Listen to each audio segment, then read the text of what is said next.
presenting Meteopod. Hello and welcome to an episode of Meteopod, your go-to podcast about weather, climate and everything in between. I'm your host, Omri, and I'm so glad to have you here. Today, we'll be talking about an interesting, uncommon weather phenomenon affecting major parts of the United States of America, bringing severe weather into the area all due to past climate anomalies. Much like falling domino bricks, every event is affecting the next one. Without further ado, let's get starting with the forecast for the next few days.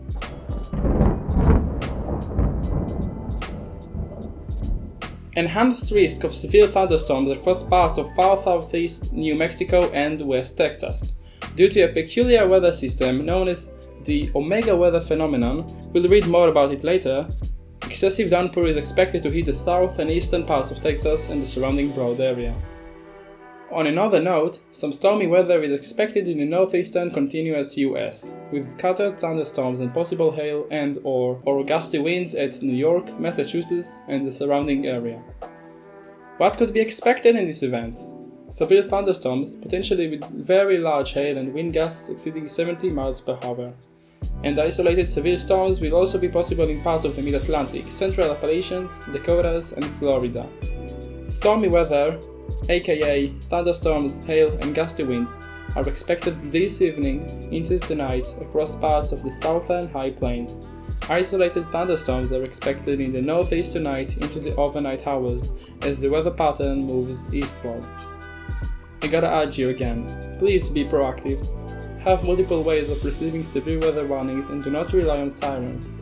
Internet-based applications, TV warnings and a weather radio are very important to stay vigilant, and the earlier, the merrier. You gotta follow weather news from trusted sources and do not spread misinformation. It will only hinder the learning process. In these times of peculiar weather systems, it is important to stay alert, stay informed, and inform others with a trusted news source. Thank you very much for those who do it and listen to the professionals of the field. Let's read more about this Omega block, this Omega weather phenomenon, from a news headline from the Washington Post. What's an Omega block? An Omega block is a rare atmospheric system resulting from an upper-level low-pressure system that has been cut off from the main jet stream flow on either coast, either the eastern or the western coast. In this case, it's the western coast, and it is affecting our high-pressure systems typically in the northern plains and low-pressure systems spreading across the US. The separated low-pressure systems has likely occurred due to the northern jet stream collapse that happened last month. The Omega block will bring days of rain and thunderstorms to the eastern seaboard, starting from the countries bordering the Gulf of Mexico to the northern Atlantic shores of the US. More than 3 inches of precipitation are in the forecast in about 8 northeastern states. This excessive rain, heavy at times, could be enough to cause localized flooding in flooding-prone areas such as creeks, valleys, or areas with poor drainage systems. Central and eastern Pennsylvania, southern New York, New Jersey, and western parts of New England may be at a greater risk with scattered severe storms and drenching downpours.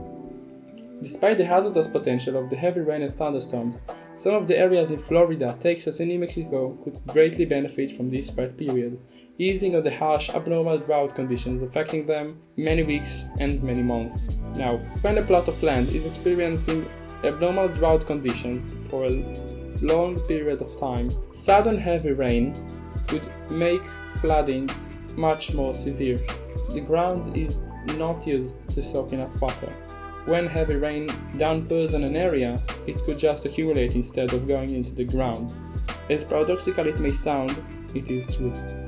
Those of you who live in areas where the dirt is dry and they are expecting rain, do not forget that floodings may not pass on you. So stay vigilant, stay informed. Let's continue to the second news article from the Inside Climate News. President Trump cut billions of dollars to programs that would fund renewable energy research and cover heating costs for low-income Americans. The fiscal year 2026 budget, starting on October the 1st, issued on Friday, would cut spending funds on an array of federal activities in areas such as education, transportation, income security, veterans' healthcare, and homeland security, including science projects such as renewable energy, funding by $163 billion, down 23% from the current budget, according to Trump's Office of Management and Budget. The cuts in Trump's budget request include $15 billion in funding authorized by the 2021 Infrastructure Investment and Jobs Act, also known as a bipartisan infrastructure law, for renewable energy and reducing carbon emissions, and an additional $6 billion to help set up an electric vehicle charging networks. This funding cut could mean a very bad future for electric cars, for reducing emissions. It is a very bad time as an advocate for green energy and slashing carbon and methane emissions. The budget also cuts spending at the Environmental Protection Agency, the EPA, for research grants and environmental justice programs, and climate research programs at the National Oceanic and Atmospheric Administration, the NOAA, among others.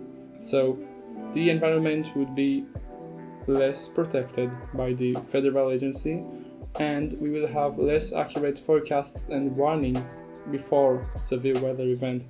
Let that sink in. Disasters such as chemical leakage, environmental destruction, man-made disasters could become very common because the federal agency who is stopping it, the EPA, the Environmental Protection Agency, is getting defunded and rather fast. The same thing goes for the NOAA, the National Oceanic and Atmospheric Administration, whose budget getting cut by the government on a weekly, monthly basis now, reducing the quality of forecasts and warning we get. And the hurricane season starts in less than a month, guys. In less than a month. Will we get timely warnings? Will we get enough time to evacuate, to save ourselves? Only the future could tell. Only the future could tell. We have reached the end of today's episode. I know it has been a short one, but I am drowning with schoolworks and I have many things that I have got to do, but I really want to keep you updated on a bi-weekly basis.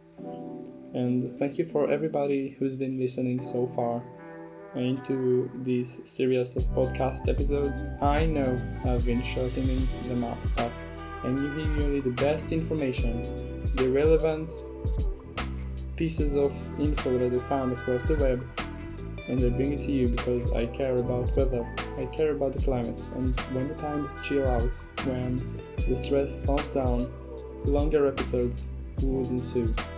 So, thank you again for listening, and I'll see you again very soon. Goodbye.